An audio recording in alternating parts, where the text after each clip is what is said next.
for Lonin League. We are a historical sword fighting martial arts group located in Soto, right by the light rail. The Soto light rail station, to be specific. No other light rail station, don't be confused. If anyone tells you to go anywhere else, they're taking you to a second location. That's bad. Up here, I'm going to pass the mic around. We have a whole bunch of incredible competitors and history and techniques people. I'm going to, because I'm standing in the middle, I'm going to hand this to the right. But here we go. Yes, yeah. We're going to make it a pain in the ass for everyone. Wait, no. What am I doing now? Who are you? Oh, hello everybody. Hello Sakura-Con. My name is David McDarby. I'm one of these awesome Lonites. I've been here for about 5 years. They've been an excellent community for you to join in and bond over our love, those steel bars and hitting our friends with consent. So glad you all are here, and we're going to teach you some cool stuff about swordplay. Hi, I'm Jeffrey.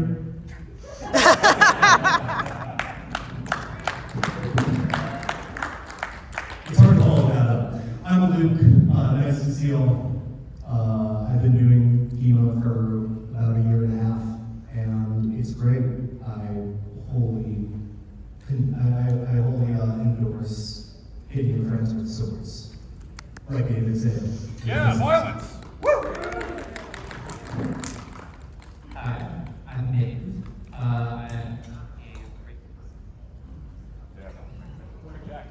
Hello? There we go. I don't know what that was. Hi, I'm Dave. I am predominantly a rapier and longsword fencer, and I am one of the 2 rapier instructors for Lonin League. So if you decide to check out the rapier class, I will be the one handling it. Today, I will be demoing some rapier with the next person I will be handing this off to. Ah, it's me. No, I won't be doing it. Anyway, here's Jared. Hello, my name is Jared.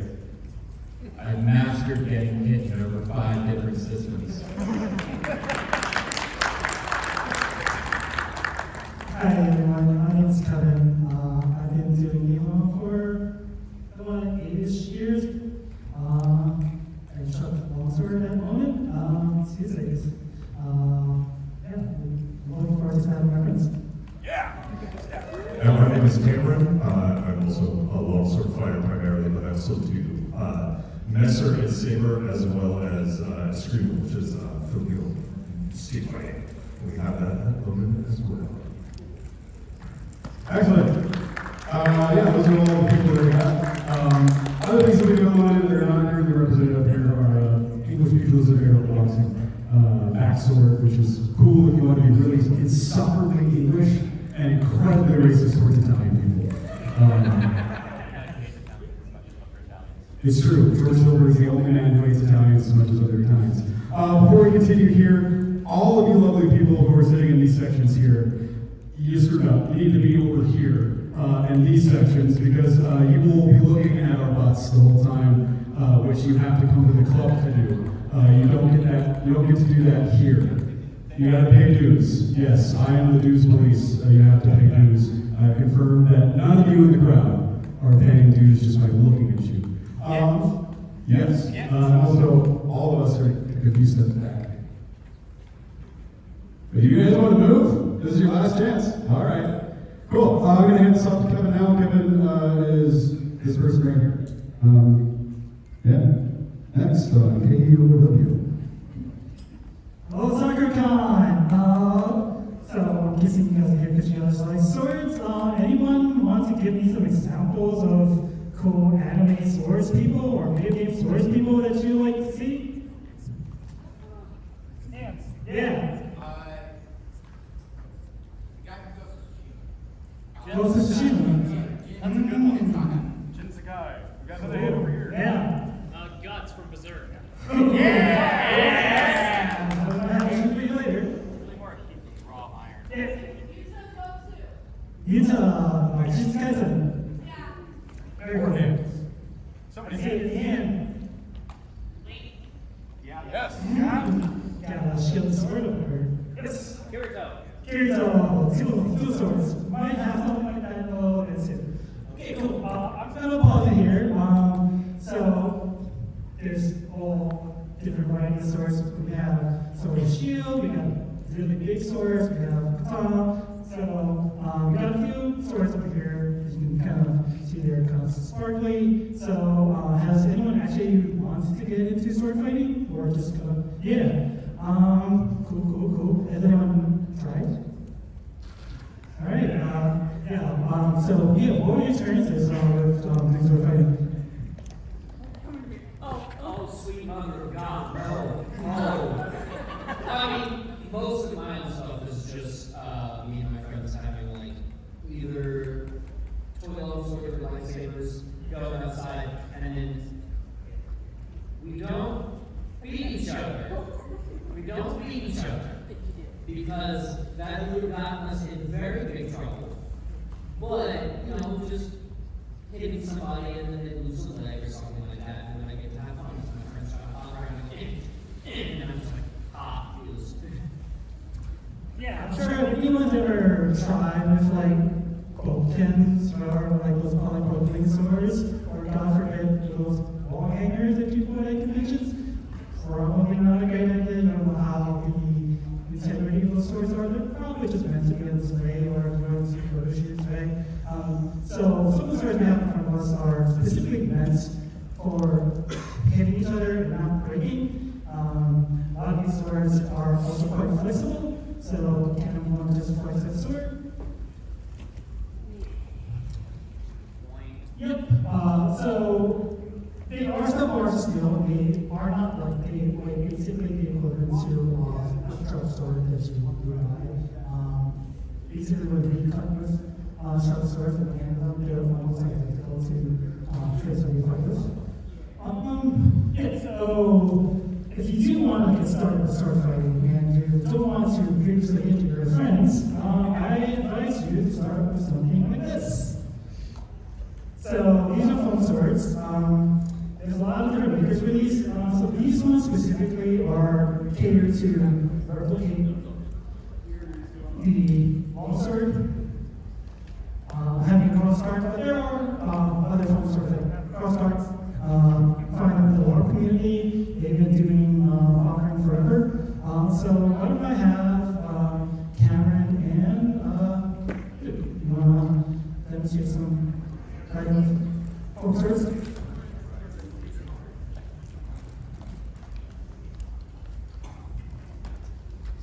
So to create the foam swords, really, it's quite complicated. You would really need a helmet if you want to do contact with heads. So yeah, go ahead.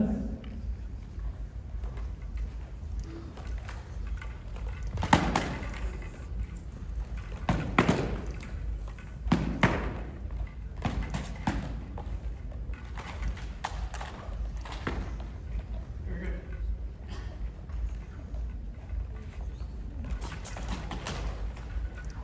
One more. Cool. All right. Thank you.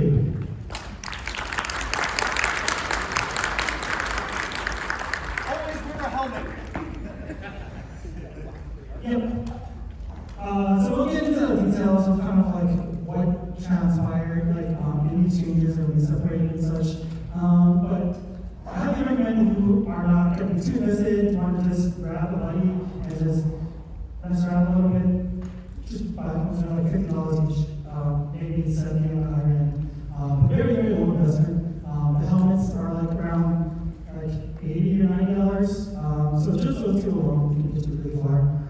If you don't want to go all the way out. I recommend you at least buy the foam sword before you think about the skill. Financially advisable in this economy.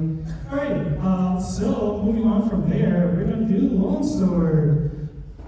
Actually, well, before the longsword, with any sort of skill sparring, we do need our protective equipment. So Luke actually can have you around as well. And I'll just kind of go over our equipment. That's the helmet to protect our noggin. This actually comes with a back of head protector. Normally, fencing helmets have a little spot in the back of the head that needs covering. So this both serves as additional padding for the fencing helmet, as well as protecting the back of the head. You have our fencing jacket, gambeson, underneath strap is advisable. Some people don't wear it, but if you're getting stabbed or particularly whacking your ribs, you probably want some sort of hard shell protection. You have a crochet or neck protector underneath, so if you get stabbed, you're not going to collapse your trinket. We have hard shell gauntlets. So 5 fingers one exists, so something like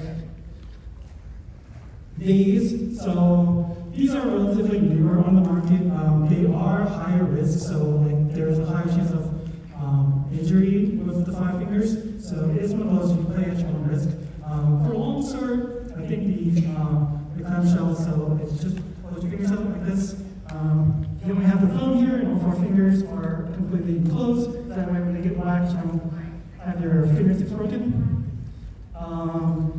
For lighter swords like rapier, Jared.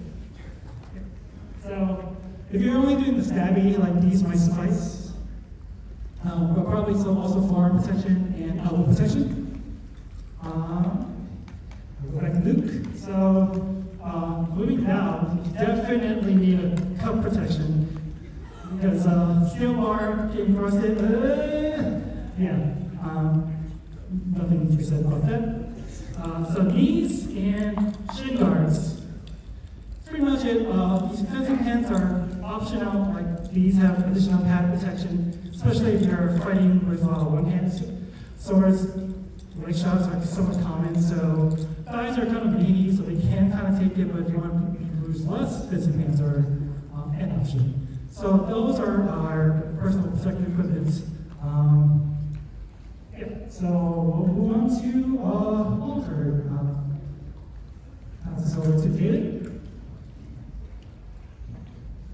Hello, Sakura-Con. So we're here to look at sword fighting, and the kind of sword fighting we do is HEMA, which is historical European martial arts.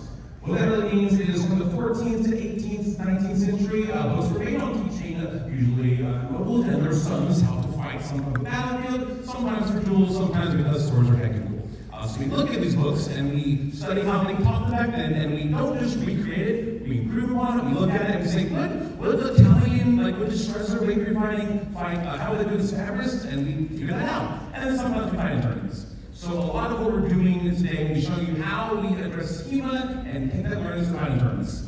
So as kind of mentioned, this is a longsword. We're just ready to longsword. Back in the day, this would be called sword. But for us nowadays, it usually means two-handed weapons. You have 2 hands on it. It can cut, it can thrust, it is all around good sword, the most popular weapon we study. The parts of the sword, well, you have the handle, how you hold it. You can hold it nice thick grip, handle grip, thumb grip, all kinds of cool things you can hold the sword. You have a pommel, French pommel, apple, hit it with the head. This is often one of the most dangerous parts of the weapon for when we use it because it's solid. It doesn't bend like our blade can. We have the cross swords, or keons, or quillions. This is what protects us. So if somebody's trying to cut at us, we can simply, like, oh, you're trying to cut at me, bro? Here we go, beak, and stop that. That's on the schilt. The schilt is the part coming off of the crossguard. It's a nice little thumb protection right there. These are feather shorts, or just feathers. They're blunt. They're not to cut, so we have that as additional hand protection. At the base of the sword, we like to call this the recostal. Sometimes if it was sharp, this actually would be a sharp close situation, so you can grab onto it. More about that later. We have the strong of the sword is down here. This is where you can control your opponent's weapon. So say they try to cut you, also, Cameron on the green can move Kevin's sword wherever he wants. Kevin cannot do anything. This is a lever. Levers give us leverage. So if you got the leverage advantage, you have control. And sword fighting is all about control. So that is the strong. And the opposite of strong is the weak. This is kind of the important. This is the part you want to hit your partner with, but it is the easiest to control. So you can see these two fencers trying to fight control in the middle by controlling the weaks. Eventually, one of them will get purchased on the other one's sword, get some control, and go in for a thrust. Cool. So now you know all the parts of the sword, you can kind of learn some basic attacks. So one we often call the peasant strike. If you give the sword to a peasant in the 14th century, how will they swing with it? They'll have it here, and they'll come down.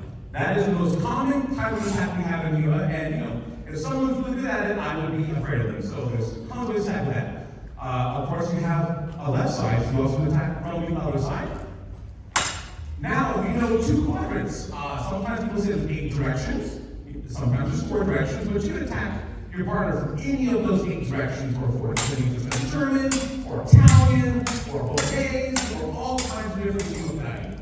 And there you go. So you're seeing a lot of tactics, a lot of parrying. So a lot of times in HEMA, counter parries, right? So it attacks you, and you go, oh, no thanks. That's not bad, but it's not presenting a threat. If you're moving your sword in front of you, you might not die, but you're not going to hurt your opponent. So a lot of times you actually just do something called a counter cut, where you simply cut into your partner's attack. And now look, kind of threat out there, you can see Kevin kind of got a leverage. He moved the middle of the box using his rifle to the right, and can kind of get an angle to land that attack. There are different kinds of targets. We can hit the head, the chest, back of the head is back, which is why we hit head. Chest with a cover and a thrust. Maybe even a lower opening like a thigh or something. Watch out for those. You see Kevin's head is open to be able to attack. So you gotta watch out for that a little after a little. You can also thrust to different areas. Head, we're saying the neck, the torso, as you might see in Olympic fencing. So we are a little more open-ended in Olympic fencing than like foils, saber, or epee. We do a lot of things before. We even do a pommel to the head, as I mentioned earlier. So maybe they go in front, come around, bonk to the head. We're very kind to our partners here, so we don't do with a lot of force.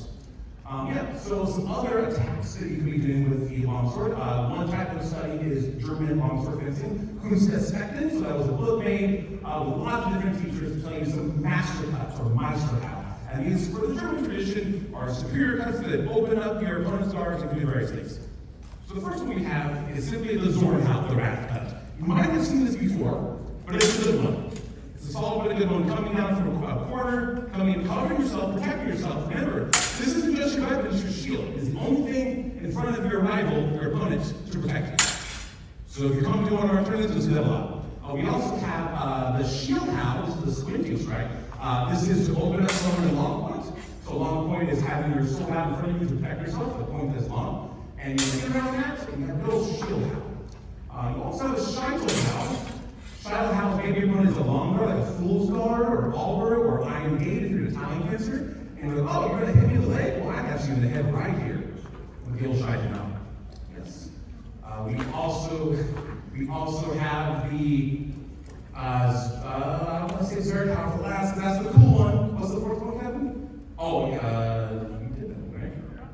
Krumpow, the crosswise strike. This is, again, if your opponent is a long point, pointing the sword out, there's a point you're scared, you want to knock that bad boy out of the way, and then go for another attack. Come on around. It's German longswords, so we're flowing, we do our blade a lot. Look at us, we are more learned than other schools, And we have the seer techniques, which may or may not work in context, and that's why we do these tournaments, to see what work against other kind of fighters. And then we have the final master cut, Meisterhau, the Zwerghau, here we go. So this is basically the helicopter of death. It's a vertical plane around your head, you can swing back, and then it just, eventually they will hold. Hopefully, they learn they're not going to hit you in the hands, because your hands are out there really, really easy to get hit. So this is why we study this stuff, so you can see what kind of techniques would work, what would be bad against, what would be good against, and maybe you're a German fencer with these cuts, maybe you're Italian, and you just want to have tight circles, and control the middle, come around and circle the sides, and then eventually you hit them, or you go to grapple them, because the time controls where you grab their hand, and then you're in Wrestle Town, and the first person to realize you're in Wrestle Town is usually the one who wins. Yeah, we have arm wraps, there's all kinds of things you can do. Wrestling is the basis of all fighting, so why do we have these steel bars? Once you're past the range, you kind of just want to grab them and do something.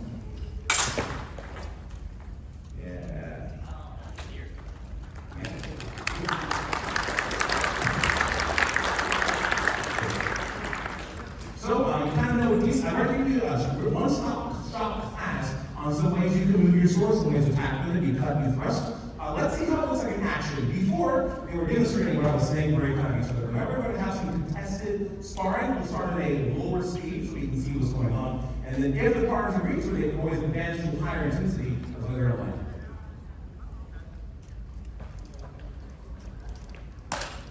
Halt. So, when we are out there, we kind of have the, we're in a combat mindset. We're not hurting anybody, but we are focused on learning and stuff. If you hear halt or clear, we are trying to immediately stop what we're doing and check around. So the next exchange, I'm gonna call halt, and we're all going to stop and see what happens. But let's just start fighting again. Halt! Cool. They have paused, and I'll kind of stop that sharp noise, and then we're safe in case maybe a glove falls off, or the back of the head protector comes off, or somebody's wandering too close. So we make sure safety above all things, because we don't want our friends, don't really have friends if we work in the back of the center.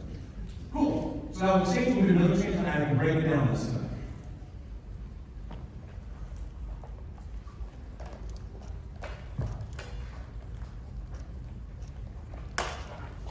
All right, so you saw the fencers, swords at one point, maybe up here in front of the lady, possibly Lona in Italian, or from top with the name German. You're gonna have to, what's your range? How do you like to attack? And eventually, Cameron Green was like, oh, get your hands. Turns out that hands are often the closest target to your opponent, so it's often the juiciest thing to grab. It's also pretty safe at low commitment. You just kind of down here, or maybe you come around here, and you're pretty safe. So we saw that hand is. That happens a lot in fencing, but protect your hands. We'll go see what another exchange looks like.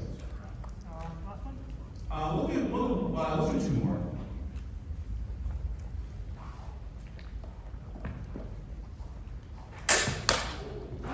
Yeah, so we saw Kevin kind of fencing, looking around, and then came around, kind of a little feint. I'm over here. I'm on this side. I've got a rapier shield and hit you in the head. Now we're going to do one final exchange, and we'll see how the fencers want to do their speed. Good for 100. Got it.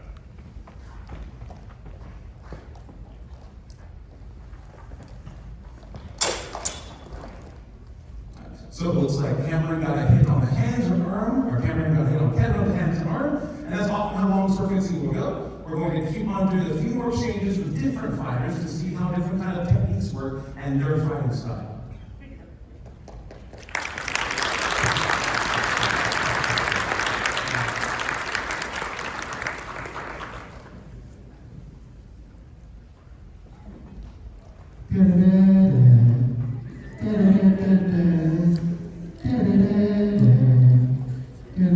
Everyone stare intently. You're waiting for it. So one thing to keep in mind also is Jeffrey on my right over here is a lefty. So me and Cameron are righties, so a lot of the stuff can be very pretty easily. But if you watch this match here, it can be a little bit different because of fighting for center line is a little bit weirder. Ready?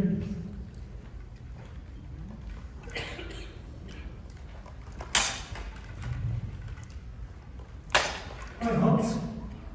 So Jeffrey scored a hand on Luke. Alright, two more.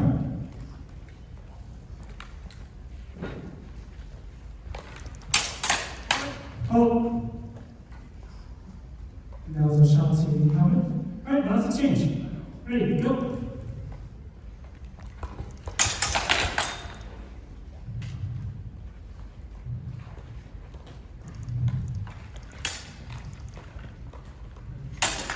Alright, halt.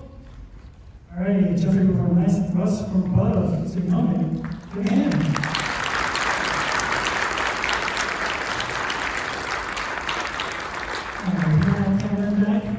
Against David. You might have seen also in the previous exchanges, you were a lot more circular, a lot of motion.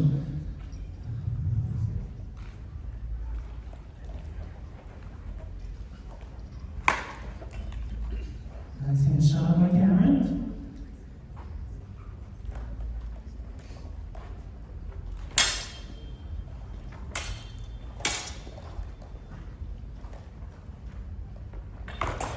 Nice.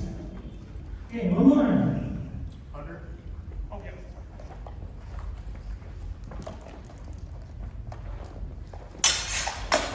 Alright, vault. Alright, in that last exchange, you saw that Cameron hit David first, and then David also, in that split second after, also hit. So that actually is quite common when we're sparring. We call those afterblows. So I would say if you're able to cleanly hit your opponent and then have them not return anything, there's pretty big skill disparity. Like about 50% of the time, you're probably going to see some sort of afterglow.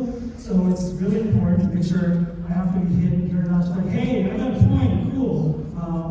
both for the purpose of the martial art, kind of like the, what's the word, Kendo Tanshin, right? Where you're always aware at all times, but also there's steel swords, right? You still, ideally, even if you quote unquote get a point,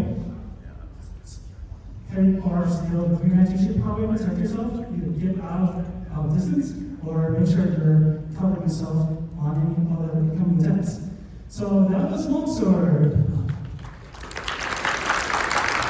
And then talk about the saber. Oh, great, cool. I'm actually good job, everybody. Give another hand for the longsword. At Lonin, the people who are generally the most involved in competition are the longsword folks. The longswords make up a disproportionately large amount of our club, which isn't bad. It just means that it's popular and a lot of people like to do it. And this is a great moment to briefly stop and talk about the historicity of everything that we do, which is to say, we're all kind of nerds who like historical stuff. Some of us are really into the history part, some of us are really into the hitting people part, some of us are into both parts equally. But the thing about historical martial arts in general is that since no one's running around with a sword, or at least you shouldn't be, and if you are, you should probably fix that. Or someone's going to fix it for you. Is that we have this constructed idea of what we do all this stuff in. A lot of people have different concepts. For longsword, you'll find a lot of people will take their duels, put it in that exact mindset. We're dueling to first blood, or basically to whoever actually receives the disabling blow. There's other people who conceive of it as like, well, I'm armored, and so you have to hit me a few times. And that's certainly, I too love blunt impact trauma to all parts of my body. And there's other people who are very academic about it. They're going to do what's called experimental archaeology, which is do their best to find or create the most refined idea of the historical period that they're doing something in.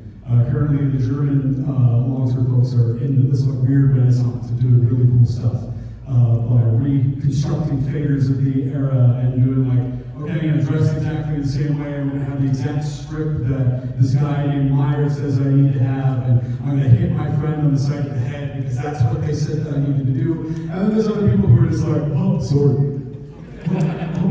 So this is a weird one because I don't have any gear because I work at this convention and I don't feel like following it around with me everywhere. But joining me is going to be Jared. He's going to be my marionette / punching bag, which is, everyone give it up for.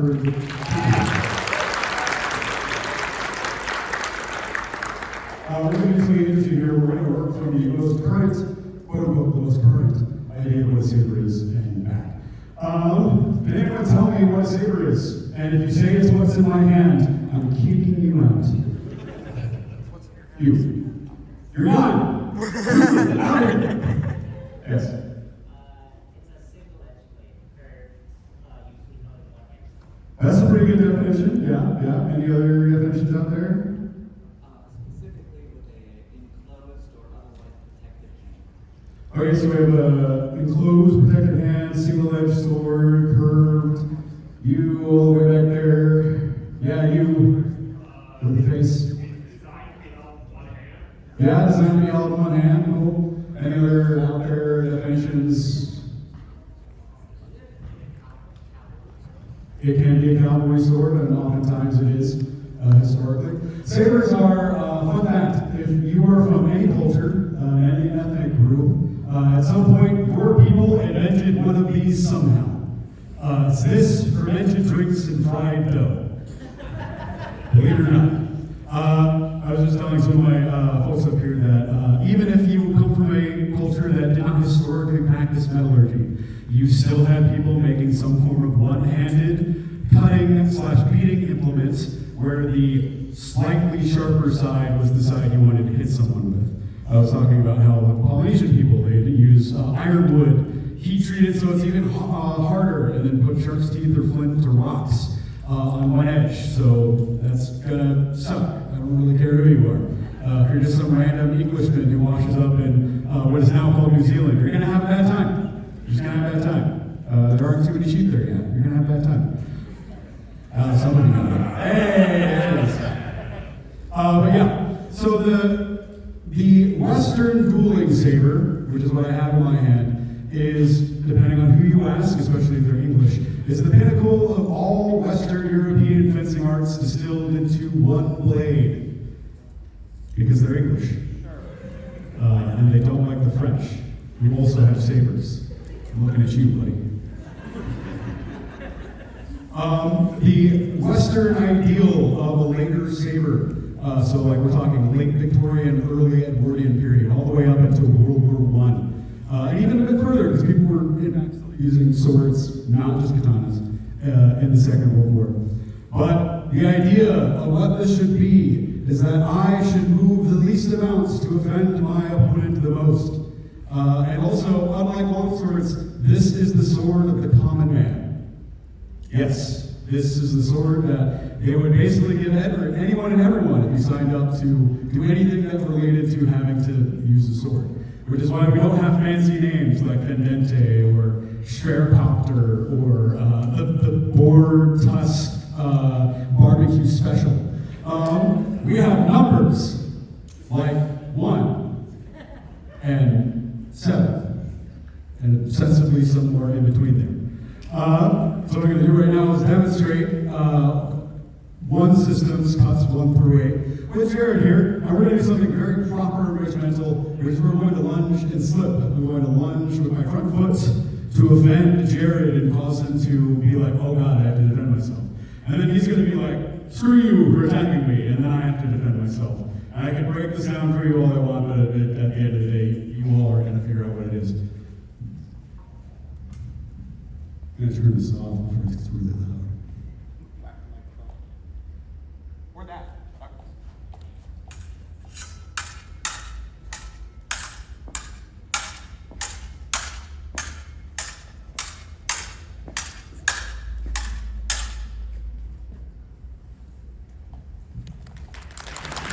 Yes, thank you, applause. Wow.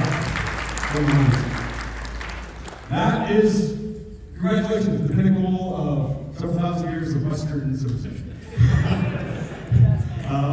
And the saber is great for that. It's one-handed, it's relatively light. You can give anybody and everybody, as long as they can count to 8 or 9, depending on who you ask. Congratulations, you can now make a cavalry soldier or a foot soldier, really any soldier out of them. The common misconception about sabers is that they're poor at thrusting, which is wrong. If anyone tells you that a saber can't be used for thrusting, they've never fought me. Because they're going to have a bad time. Sabers are just as good at defending myself against the cut, and then riposting, and the riposte is a fancy French word for attacking after I parry. But they're French, so they had to make it shorter and not English. But I'm here engaged with Jared. If Jared is going to give me a cut on one, sure. I can do this very standard English thing. I have defended myself. And now Jared has the opportunity to retreat. And in the time that it takes for him to retreat, I hopefully hit him in the head. Which is just enough to make him go, owie! And not want to fight me anymore. The better thing that I can do, especially as an Englishman who has fancied himself a native of the south of France, is just shank him when he tries to cut me.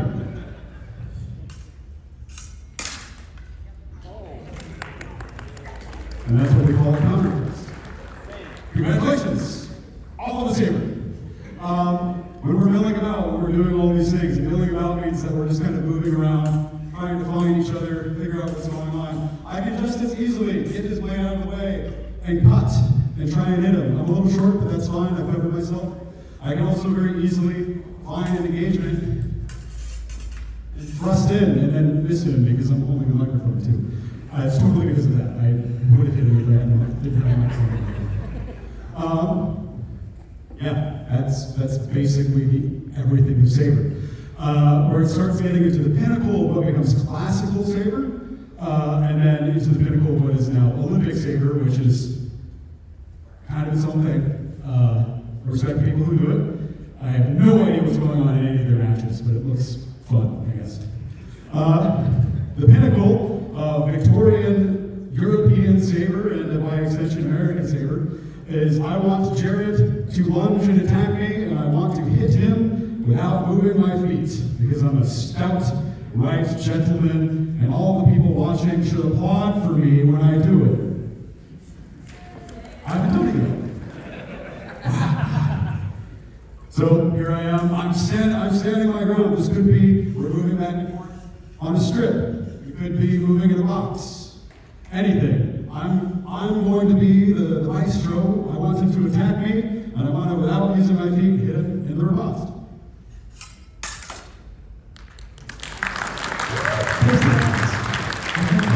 This is easy.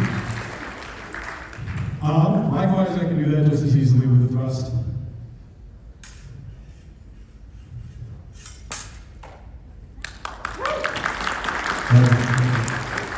I can also deceive him. This saber, funnily enough, becomes this big thrusting weapon, largely because the French make these straight instead of curving. I'm not going to say that.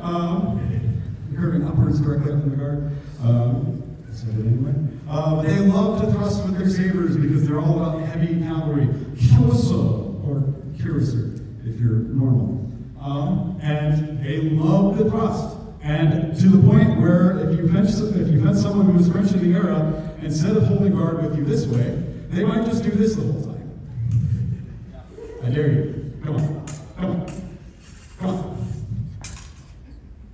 And they're just going to thrust you day in, day out, and then since we're all proper English people, we're like, how dare you? I can't believe you would thrust my friend in the face because you're French. I, as a proper English person, can do that. Yep. It's just not very sporty. I wish I could go on about this kind of thing, but it really is that simple. The thing that it starts to get really interesting in is when we get into historical sabers that are not just gym sabers. Things like this. Anyone tell me what this is? It's a Dao, yes. Can you tell me specifically what kind of Dao it is? I cannot remember the specific, but I believe that is the So close. Oxtail. oxtail. Yeah. I mean, Mandarin is as someone who's Chinese, Mandarin is a dumb language. Good luck. You think it's but the nice thing about something like this is that I have more room to work, even though there's a differentiation between our sides, and I'm very secure in the sense of my soul. All it means is I have to do more to hit my opponent. So over here, at kind of a longer distance, and I still want to hit him, I can come in, get that completely out of the way. I can try and just come in, throw an attack that I know isn't going to hit, take the... I was prepared for you to do something and you didn't. There we go. Take the riposte, come in over his sword, make him regret everything. You also get this thing where if he picks up a rapier, I can do the exact same thing. There's a lot of cool stuff about sabers versus rapiers. If you read about the Boxer Rebellion, there's a lot of accounts from British officers being like, wow, that Chinese guy almost murdered me with his really short sword until my guy showed up to shoot him. Turns out, pretty good at this. And so I can start moving around and doing crazy things. If I want to make Jared think twice about something, I can come in and try and deliver a thrust from a long distance. You come in, and give him something to think about. I can move around that, I can do all sorts of crazy things. The thing is that I can't hit him, and if he tries to extend, it's not that hard for him to hit me. So I can move around that. I can come in and try and deliver an attack that I know isn't going to hit. I'm going to make him each his level forearm. I can also wait for him to come in. I'll give you his staccato by fixture point D. I can wait for him to come in and then make him regret all of his decisions. And then move through him and do all that kind of sort of stuff. Yeah, it's really that simple. You just look really cool doing it. And the reason that sabers are so beloved by everyone is because of things like Sharp and all the Master Command books, but it really is literally that simple. The nice thing about it is that if you were in a light cavalry brigade or regiment in the Victorian era, turns out that you were probably a criminal. So everyone hated the fact that you used the saber. Well, all the noblemen went into heavy cavalry regiments and learned from the French. So just remember, if you cut someone with a saber, you're a criminal. And that's exactly how it should be. Thank you.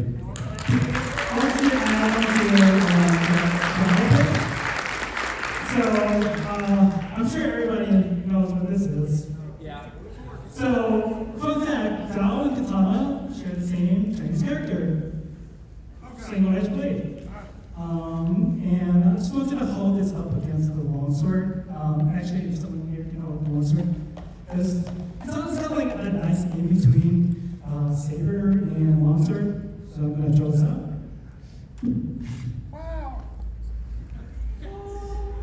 So, see, this is noticeably shorter. Maybe even longer. Well, it depends on the Dao. Some Dao are longer, it's some are shorter. But, if you hold up the Japanese saber.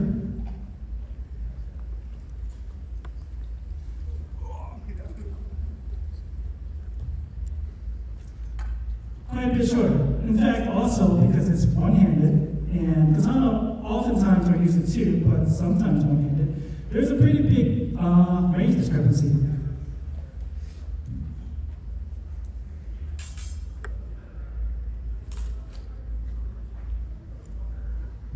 So if you've seen any sort of like Meiji era media, like Kenshin or any of that kind of stuff, you'll see like there are, Japan really liked sabers after the Meiji era, so they kind of fitted some of like their katana fittings into sabers, so you have kind of like these gutos that are like sabers as well. They're so weird.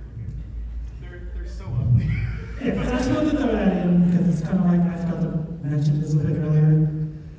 Alrighty, thank you, James, for rolling for our saber.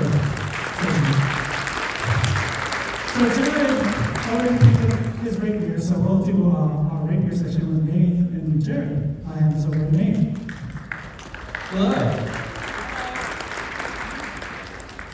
So, that's the saber. If you're familiar with modern Olympic style fencing, you're probably familiar with the three weapons of that sport. You have saber, foil, and epee. Saber is obviously saber. Oh, right. Jared brought a little special something.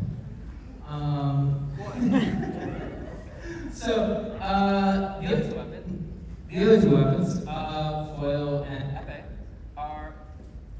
Who doesn't like you? Who really hates me? Anyways, the other two weapons, foil and epee, are sort of descended downwind of the rapier. We can compare a foil with a rapier right now. Put it down. You can see kind of how similar and how different they are. Basically, over time, people wanted their swords longer and thinner, and then they decided it's a little inconvenient. Let's make them shorter, but also even more thinner. And that's how we got the thing that this was originally a training weapon for. But before they made them shorter, they were longer. Not to be confused with a long sword. Not to be confused with a longer saber. Not to be confused with a longsword, which is actually often shorter than a rapier blade. So here are mine and Jared's rapiers. For some context, Jared and I practice different systems of rapier fencing. I practice predominantly Spanish rapier fencing, and Jared likes to play a lot with Neapolitan Italian rapier fencing. So, Jared, I'm going to give you some space, just kind of shadow box in the space around you what Neapolitan rapier fencing kind of looks like.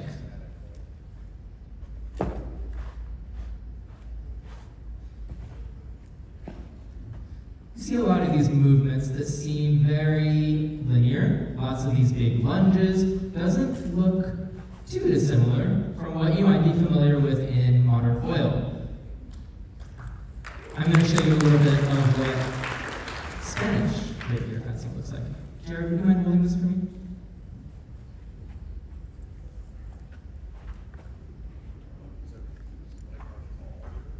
So, she's being a lot less reckless, which is pretty characteristic of Spanish rapier. Some people it's a system developed to hit Italians who move too much.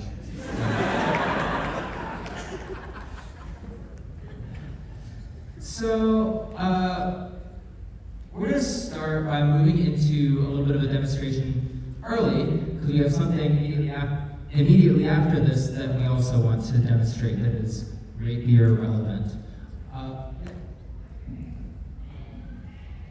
Give me just a moment to put my mask and gloves on. You'll notice the variations of helmets here. For example, David had this plastic one that's actually relatively new on the market. It has a almost entirely metal helmet. These are actually quite old, really hard to find, but they provide a lot of good protection, especially because there's a suspension system on the inside. So if you're in the HEMA scene, shopping is very fun. If you haven't noticed, we all are wearing slightly different expression in our equipment, in our kit. I am wearing these. What happens the end gear? Black and white. Jared has the green and red.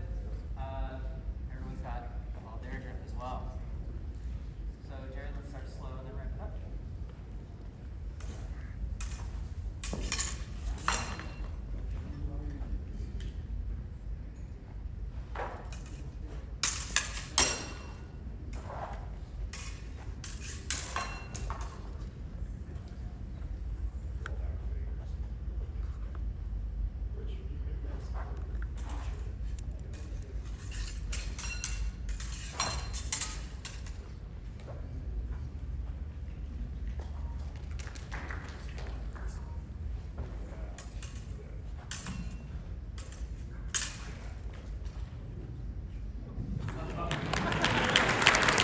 You see these exchanges, how weirdly close they get, despite the popular idea of rapier being so far away.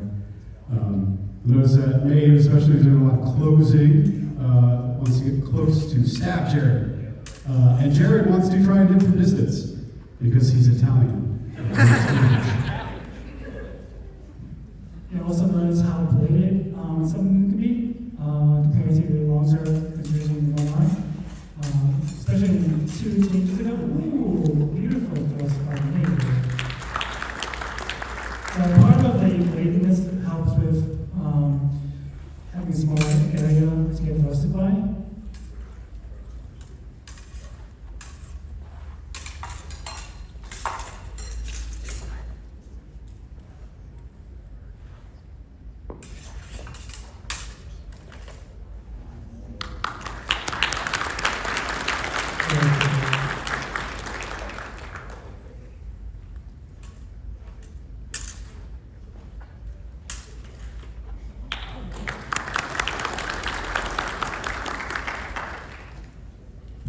As a quick aside, that there is what's called a double. We both hit each other at the same time rather than one and the other, which is often frowned upon.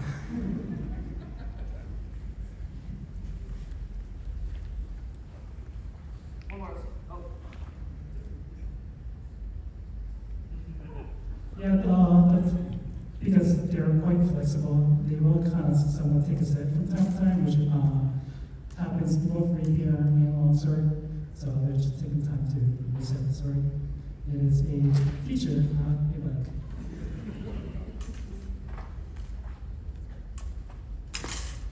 Nice thrust there, Jared.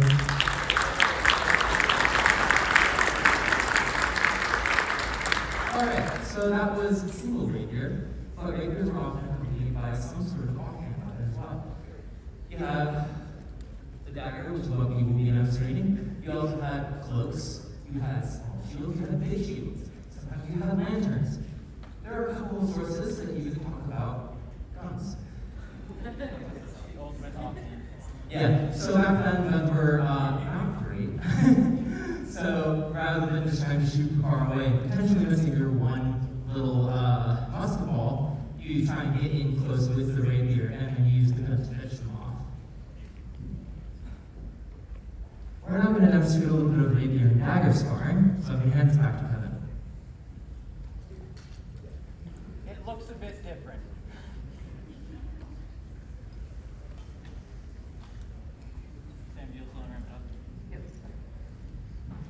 So oftentimes with single rapier, it's called a math game. You're looking for angles. This is a brawl.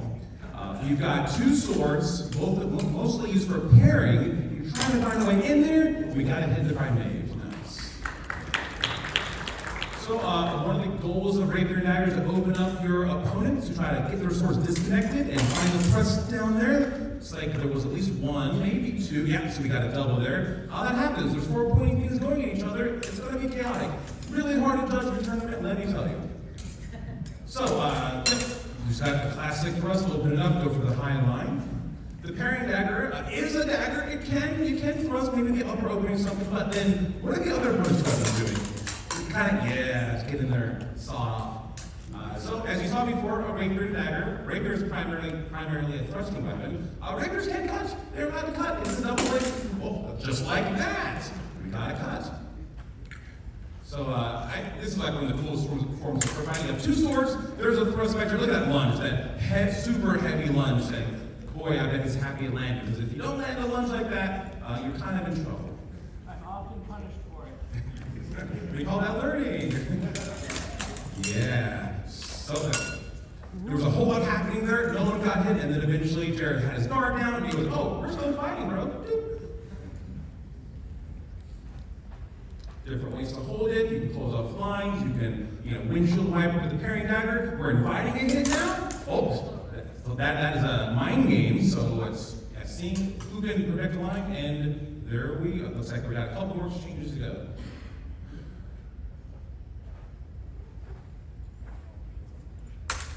Nope. Yes. The key thing to look for here is to see for that blade flex. That's how you know you've got a thrust. What is going on? There's an exact example of a thrust. Very control both of these weapons and got that very thrust in. Nice work, rapiers.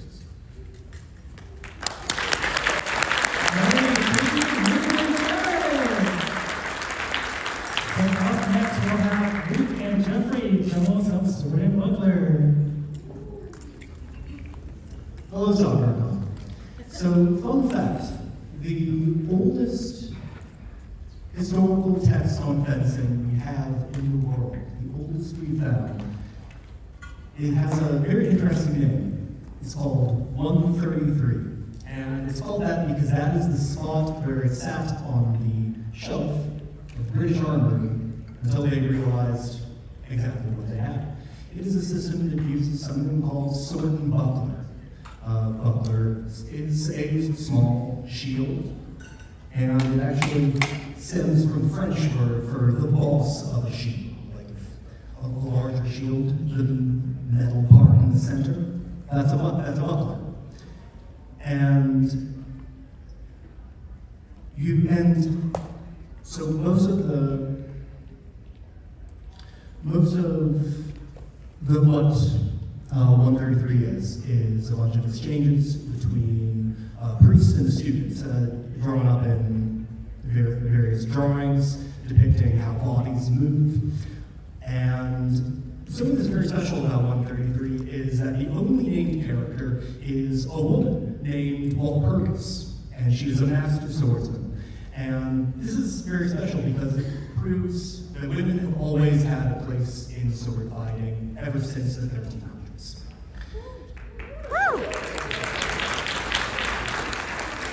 And you see so many very cool forms of sword fighting. You might ask yourself, why should I do sword and buckler? Well, there are many benefits to buckler. So this buckler when you're holding two things, you're kind of holding two weapons. You can use them together, but also for different separate purposes, for the ultimate purpose of hitting your opponent. Sword and buckler would be carried by well-to-do noblemen who might be walking around town, using it for self-defense in case someone tries to mug them because they are noblemen. So there are a few things that you can do with a sword and buckler, which includes, say, pinning your hands or even using it to gain leverage to go in for a grapple, to hold someone's sword down while you go in for a hit.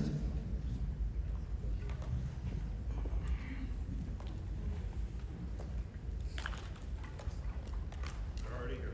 Oh, yeah.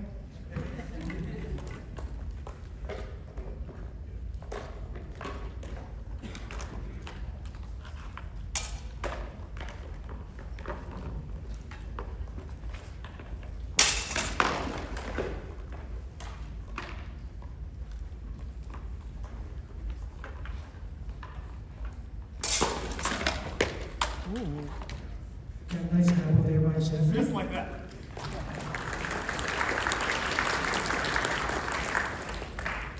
Notice also Luke has that buckler straight out to give the opponent a small target.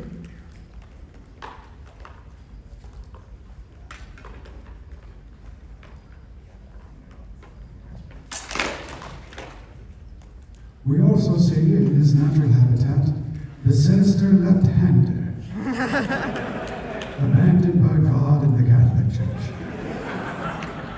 He must make his own in the world by striking down the righteous who are all right-handed.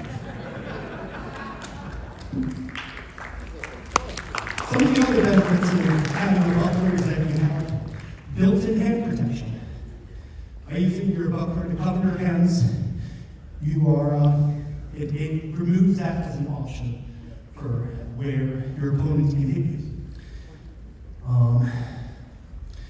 Something that you also see throughout the text of 133 is various ways in which you might use your legs, such as pulling them back to remove that as a valid target as well. Aside from that, 133 is very much a text about closing in, getting into grapples, but there are also many other different forms that we've seen, including the works of George Silver, who emphasizes distance and getting away. There's the style of Bolognese, which I admittedly don't know a whole lot about, so I won't refrain from talking about that. But the sword buckler has been around for a very long time, and I think let's move on to seeing a little bit more story. So one thing you guys will see between the two of them is sometimes they will have their sword and poker held together, and sometimes they will have them independently. So keep an eye for that.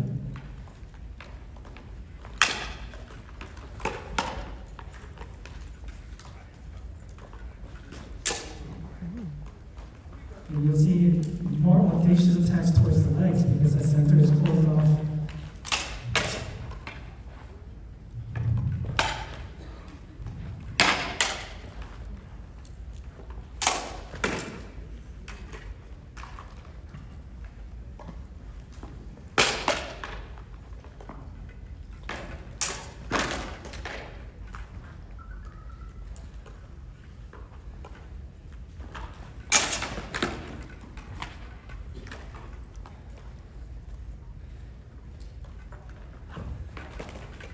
There's the light stuff that Luke just mentioned. Two more. Back.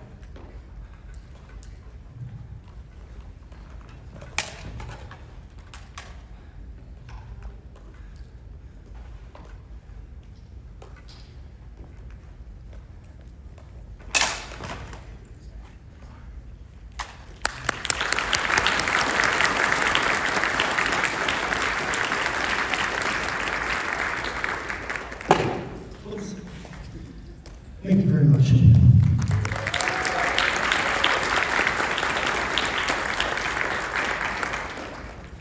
Who's next, Kevin? So someone mentioned guts earlier. So we don't quite have guts sword, but we have the next best thing.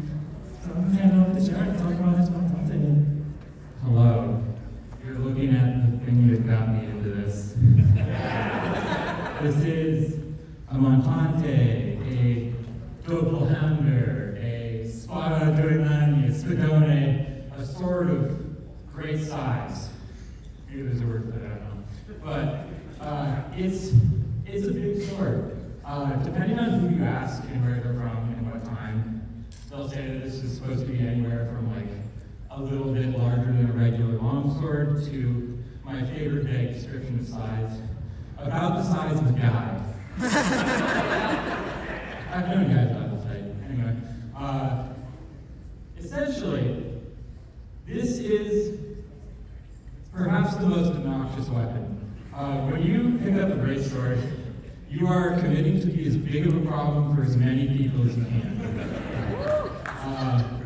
So a lot of the sort of historical drills and treatises that are made for greatsword are things called rules, which they essentially present a situation and then give you a series of actions, cuts, thrusts, movements, things like this, to prevail in that situation. And the conceit for most of these rules is that, okay, you're fighting a bunch of dudes. And then there's sometimes you're fighting a bunch of dudes in a narrow alley. You're fighting a bunch of dudes in a wide street. You're fighting a bunch of dudes while you're boarding a Mediterranean galley and you don't want to cut the rigging above you or the rowers below you. Or you're being a bodyguard. Oh,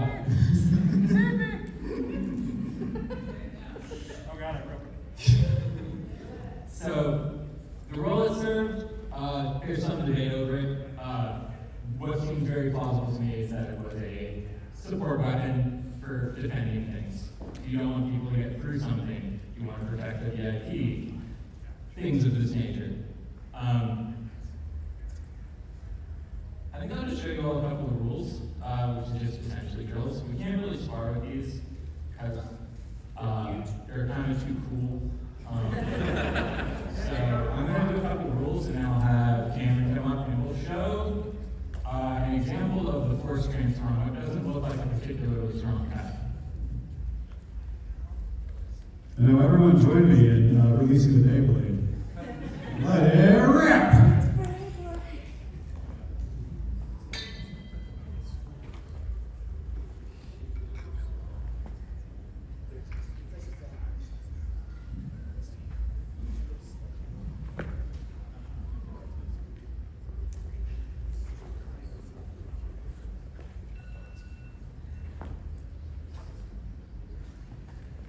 The really cool thing about all these rules is that if Jared screws up, he nails himself in the head. Or he dislocates his shoulder. There's really no in between. Ring the desert. Yeah.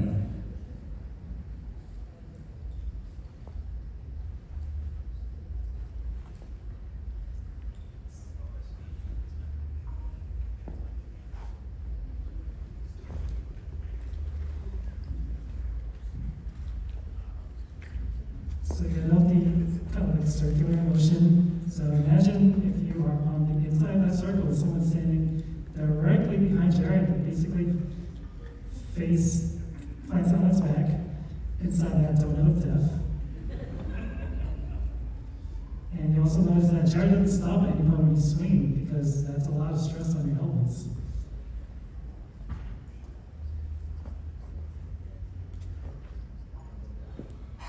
So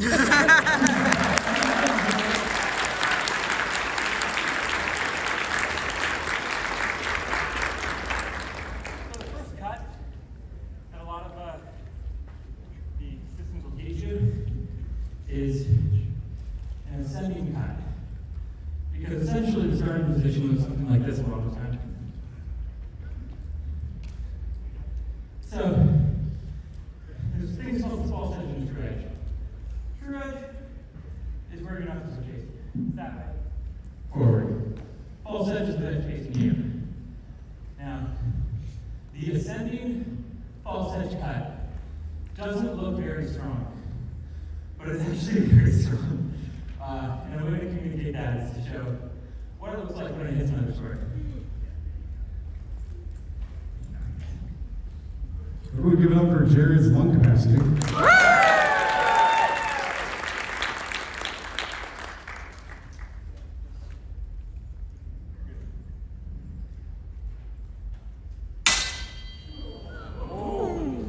And this is why we don't hit our friends with Montantes.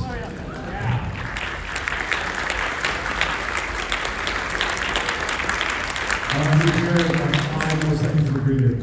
If you were defending someone, namely me, who is a wealthy, noble person who probably pissed off some brigands because I'm actually deeply in debt, is if Jared is escorting me through the street and some brigands attack, I'm just going through the street. I'm going to do this. See? And I'm just going to follow him doing this. Like, oh no, oh God, until hopefully I know, not dead. Yeah. Okay, do you have your breath back? Excellent. Yeah, that's a great sword. Montante is what hand or whatever you call it. There's a whole bunch of other cool drills. For example, they said that, if you're a wealthy person going through town, someone with Montante might protect you. There's also drills for, say, protecting the downed ally. There's ones where the way that you're supposed to train is you place a coat on the ground, and that symbolizes your VIP, or your friend. And you're trying to protect them from a bunch of ne'er-do-wells who would like to finish them off. And that requires a lot of circling and making sure no one dares approach, because you've become a blunder. So, yeah, that's this thing.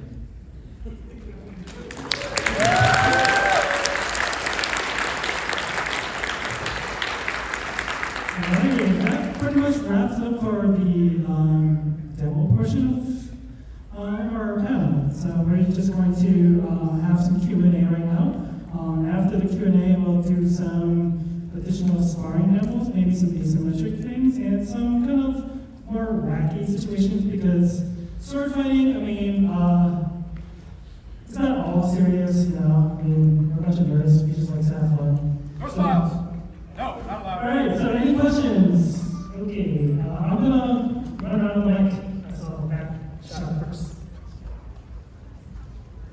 What's your opinion on the lightsaber as a weapon of war? You want that?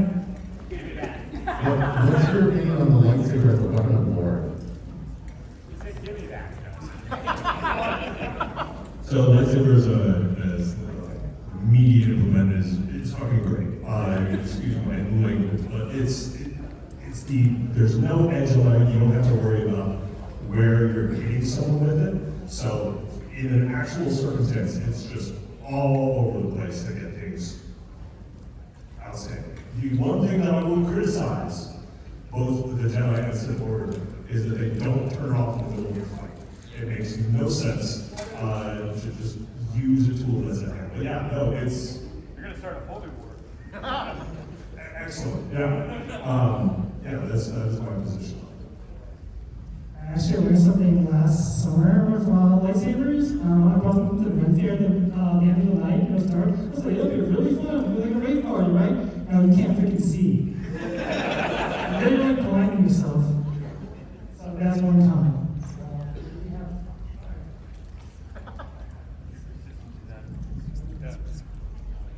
You see hands up. Are there competitions for the Montante? If so, what do they entail? Is it like the gun safety regulations where you just do the rules as precisely as possible? There's not really. To my knowledge, Montante competitions in the same way that there's longsword competitions. Mostly that's a concern for safety. There's a lot of leverage, and these aren't super heavy, but a regular longsword is about 2 to 3 pounds-ish. This is about 6.5 pounds, and it's substantially longer. And most of the techniques are about building up momentum and keeping it going, therefore hitting harder with your longer lever. So it's very difficult to construct a competitive situation where you can use this under pressure and competitively without hurting someone. There are people, there's like this development project in Italy, which is working on using multi-person like ways to play out the rules with various competitors to try and make competition out of it, but there's not a lot of tournaments for Montante or anything to my knowledge is concerned? The closest thing that Montante has to tournaments right now, if you're familiar with like a lot of East Asian martial arts forms where they'll go through a form and get graded on that form, that's pretty much the closest you have. It's, yeah, like Jared's saying, you hit somebody with it and instant EO. You guys check out the Wushu kind of after that. It has Yes. very similar aspects of it. If you want to see how to actually use Thomas Tail down, go see that. How can we join? Ooh, that's my favorite question, because I'm a board member. So the way that you join Lonin is you go to lonin.org, you fill out our contact form, you provide proof of vaccination and state your interest. And then we get back to you anytime between immediately if we're looking at the email or maybe a week and a half. I really need to emphasize that no one is paid at Lonin. None of our coaches are paid, none of the board members are paid, the registrar, the treasurer, our lawyer, none of us are paid. So we do appreciate if you reach out to us. Just be aware it might be an extended timeline, and if you don't hear from us, just email us again and we will get to you. Also, if you're not in the Seattle area, there's a HEMA Alliance Finder. There's flyers out on circulating right now. Yeah, Google that, and there might be a club near you if you're not in the Seattle area. We are also explicitly an LGBTQ plus club.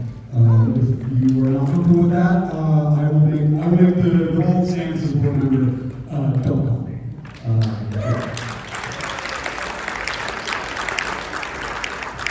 I have a question as somebody who does a little bit of amp guard, so a little bit of sparring, but also is interested in this sport as well. I was looking to do some conditioning. What exercise would you recommend doing in order to prevent injuries, since I'd like to do it for a long time? Looking at anyone who needs this. The most common exercises that you might encounter in HEMA would be spicy hits to the hand, which is just make sure you're buying really good hand protection. But also bold muscles. Make sure you do your dynamic stretches in your legs and in your arms before and after practice. If there is anything that one specific exercise might make, don't quote me on this, I'm not a doctor. She just plays one on TV. There are studies that show some correlation between net girth and strength and concussion prevention. Find the primary sources for that on your own. I am, again, not a professional. I am simply quoting my girlfriend, who is an athletic trainer. Read up on that on your own. But the biggest thing is do your stretches. So, dynamic stretches before, static stretches afterwards, hydrate, that sort of thing. I actually have one as a former hip guard myself, actually as right before him. In hip guard, you have a lot of this stuff. Yeah, look familiar? Oh, my lower back just hurts. So specifically in the offering community, there's a lot of these sessions. If you try that with steel, you're gonna hurt yourself. So make sure that if you want to practice something, having gentlemen can change the body is really helpful. I'll also say, since this is a pretty available thing to a lot of people, especially since you can get intro classes, I also recommend boxing in general. I did 10 years Soviet style boxing. Thanks, Bobby, wherever you are. You hit me so hard. Maybe do so many things. Really, any sort of like boxing condition, even just like doing Taibo at like a fitness program, you're getting everything that we do probably to a much greater degree than any of us are, because we're still nerds. Okay, so I'm only asking this because it looked incredibly familiar, which is not what I was expecting from this. Because it's only part. Have any of you played, and what are your opinions on the stances, things like that in forearm? You saw game. Yeah. What did I just do? I'm inspired nicely, but their applications are pretty much incorrect. I think if you're looking at media interpretations of what we're doing, the most accurate in the recent zeitgeist, it would be 1917s. The end fight that's the 7-on-7 duel, they have actual interpretations of like the rest of fighting in the Italian manuscript, the Flower of Battle, that is actual armor on armor fighting from that historical context. So, For Honor, it's got a lot of cool inspirations on like where you're holding the sword, but how they're doing things, at least for the knights and how they're interpreting. Because it was you and him, because one of y'all was like swapping back and forth left and right, and I was like, oh my god, sidecar. Yeah, and like I said, their guards are inspired really well, but the execution of that after, specifically for the knight terror. Yeah. So to touch on that, guards are basically just a starting point. Like you can really do most attacks from any guard. So like if you're like, let's say like there has one, right? If from that guard, you do an attack to a lower quadrant. Yeah. And so you touch off the side. So it's really about like how efficient your movements are and your tells more than anything else. So actually, can you heal it? Yeah. So yeah, I'm up here, right? If I want to cut my left side, here, right? I want to cut the left.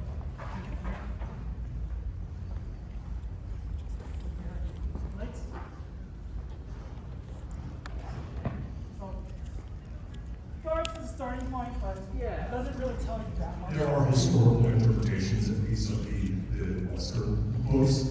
The guards are merely places that our swords are at the end of a movement.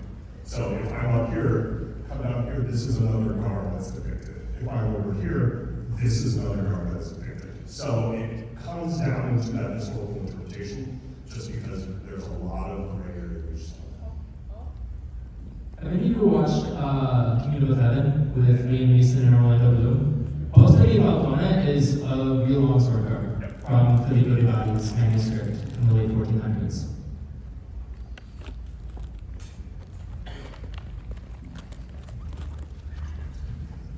Why is the greatsword squiggly? Because it looks really cool. Also good. So, okay, I'll try and be brief about this.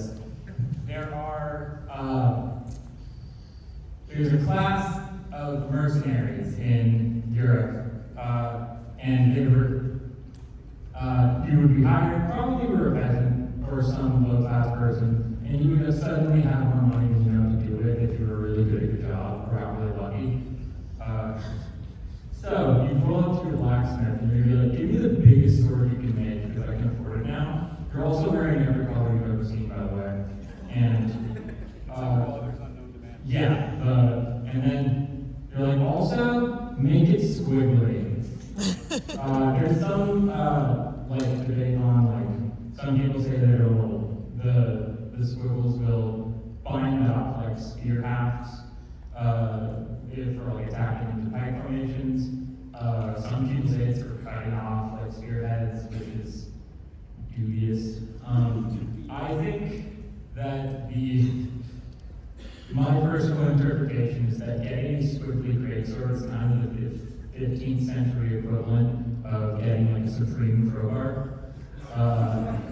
You're getting extravagantly over the top and extra obnoxious weapon because you can and because other people can. I guess speaking about pikes, the stuff shown today seems to be mostly swords. Is there a similar, I guess, discipline or practice in trying to do similar things with spears, pikes, and other long arms? There is. There's actually a lot of stuff out there. The issue with some of it is similar to Montante, but instead of force being applied like that all the time, you're now asking for wooden hafts to be thrust through someone. And the nice thing about spears is that they tend to not flex. The bad thing about spears is that they tend to not flex. And so you can have like the most padded, blunt spearhead in the world, and you can still like easily spear someone. You won't go through them, but they're going to have broken ribs.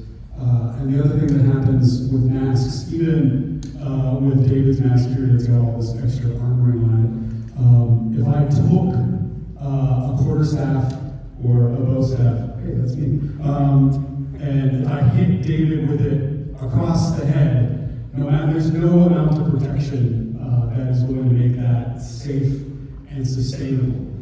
It will protect him once, and then I'm going to be buying him a very expensive new mask and probably paying a lot of his medical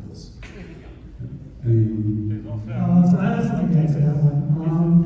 There are newer entries in the kind of weapon market with like kind of squeaky, almost like a spring-like spearhead that one of our friends, Sihon, was trying to figure out. But I think in the HEMA scene, it's like less of a thing. It's more maybe Chinese martial arts adjacent for that. In the HEMA scene, there's like spears are like not seen as much. You might see them more in like kind of the Red Fair reenactment things where you have the actual competition with like pipe formations and such. I got one person here and not from that side. The last thing I'll add to that is that when you're doing HEMA spear stuff, what people do, instead of getting these really long lunges, or like really, a lot of the action is stop work, so that you don't break your rib. So to elaborate on stances and guards, so for things like ox guard or hanging guard, what are some of the applications or best uses of each type of guard? Dealer's choice. Honestly. When it comes to saber, it's mostly whatever works. It's very contextual. A lot of the masters and older forms have kind of specific things that you can do from that guard. They're mostly used to prompt some sort of play so they can teach you a greater technique. But like everyone else is set up here, it's very transient. I'm going to let David talk, and then we're going to keep moving for questions. Yeah, so excellent question. Guards are basically where you start, also where you end. So for example, you have a insert and a long point. This is where like if someone has a sharp piece of steel blade with you, you're going to be afraid. You got your sword out there, it's easy to control it. Like if he's officer, I can control this, he can control mine, or we're playing this game. But I have to be skeptical. Otherwise, you have a reserve guard, maybe a plow or something on the side. So that way, it's reserved, I can't really control it. But if I go out here, I can have this hand out here. It's going to that. So a lot of times guards are like, or box guard, if you have it here on the side. Yeah, so with this guard, there's no way I can get up here. Like if I want to go really far out, I can. But if he's threatening this point at me, he's got this in space. Basically, it's a different way to position your weapon and make it attack a different direction. I probably should attack where your sword is, I should attack where your sword isn't. So lots of different systems have lots of different guards, and they all serve a purpose, and they're Yeah, just to capitalize on that and combine those two statements, it really is dealer's choice. Any guard that I'm in, as Kevin was showing earlier, I can attack any place I want. Like if I was in that up here, I can attack in any of those quadrants that I want. It depends on the opening and where I move my feet after that. A lot of these fights aren't static. They're not a lot of this back and forth. It's moving around and finding that offline opening. All right, I think I'll take 2 more questions, and I wanted to end it off with a little bit more sparring and actually some fun stuff, because right now we got some stuff. Quick nerdy question for the rapiers. Fabers or Gigante? Give that. Fabers Gigante is for posers and sweats. The real correct answer, though, is Fabers.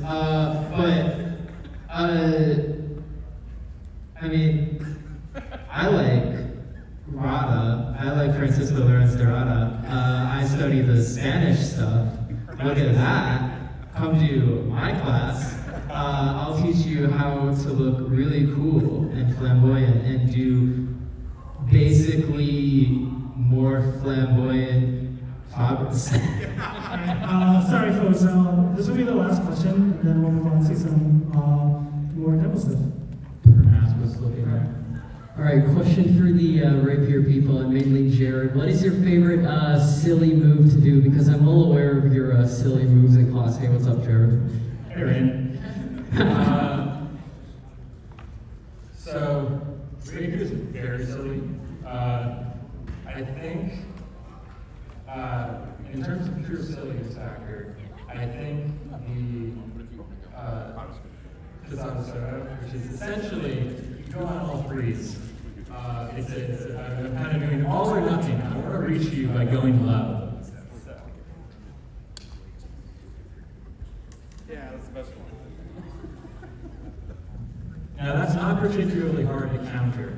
I've been punished for it very many times. The classic thing, according to Marcelli, is you essentially slip. It's called the arresto, or arrest. You stop them by slipping and poking them in their silly little head because they're even silly.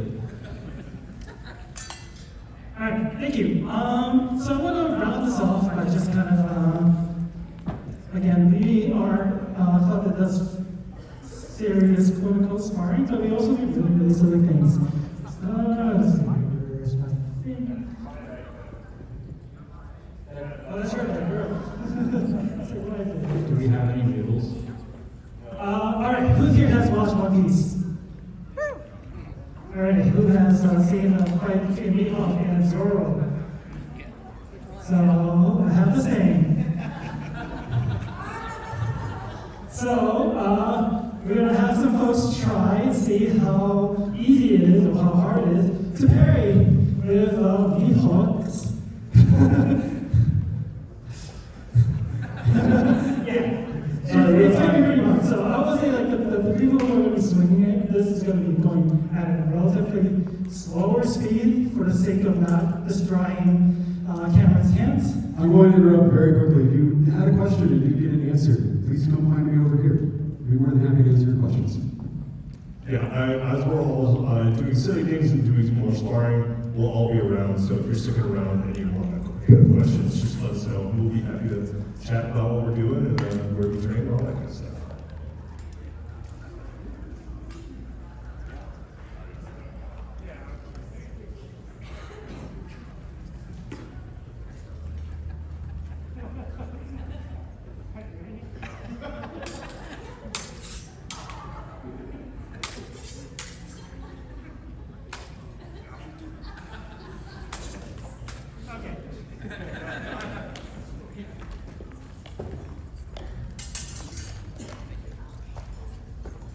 So that was my funny bit for tangentially animated like things. All right, so we're going to ask the audience if they have any weapon pairs they'd like to see fight. Dual wielding. Cool. Dual wielding versus what? Yeah, we need weapon pairs. Katana. Spanish rapier. Okay. Let's go for this. I'll do katana and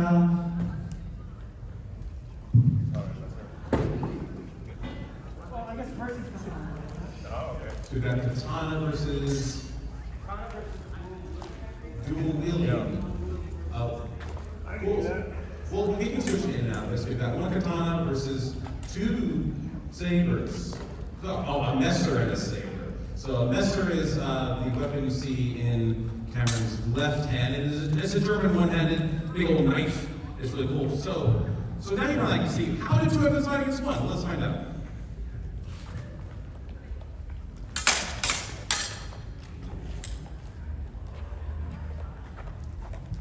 Notice how Kevin's keeping his opponent to control that center line. Presenting a threat, go for a parry, but then Cameron back out, so the cost would have failed. Kevin is moving speed a lot. He's very quick. If you've never seen instant transition before, just watch Kevin fight. Get in for a grapple, quick, protect yourself, try to get a hit, get out. With two swords, you're able to defend and attack both at the same time. It's pretty OP, and there we go. All right, what's another weapon pair people want to see? A classic pair, sword and buckler versus longsword. Two of the oldest traditions we fight in. So, in this matchup, longsword has range. Turns out range is really strong in a sword fight. whether range from a weapon or range from being tall and long-limbed. But the sword and buckler pair have two weapons. They can defend and offend at the same time. So the longsword user generally wants to try to get around that shield. The longsword is a turn on the dime. It's a two-handed weapon, you have leverage, you can push and pull and move your target to something else. Meanwhile, an arming sword with the sword buckler uses is one-handed sword. So yeah, you can move a lot with it, but it's easier to see coming than with the longsword.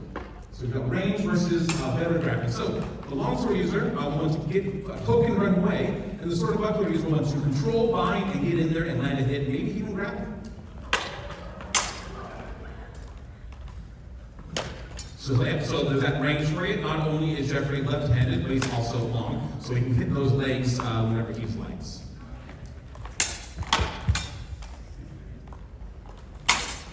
There we go. You can block the sword of the buckler and then transfer that energy to your sword and try to get a hit in. We go for a thrust, the buckler can stop that. Voided that leg sweep, a Geisling for the German longsword practitioners. Get in there and hit the hands. Those pinkies will get you. Good hit in. And the arm shot. You don't have a buckler in your right arm, you've got a sword in there, so you gotta watch out for that elbow. We get one more exchange. Bam, a cut to the torso, and there we have it. Let's request for rapiers. We have 2 minutes left. Rapier saber. Dual buckler.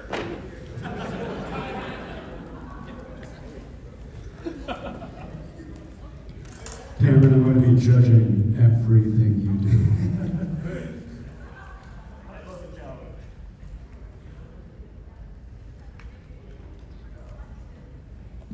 Oh.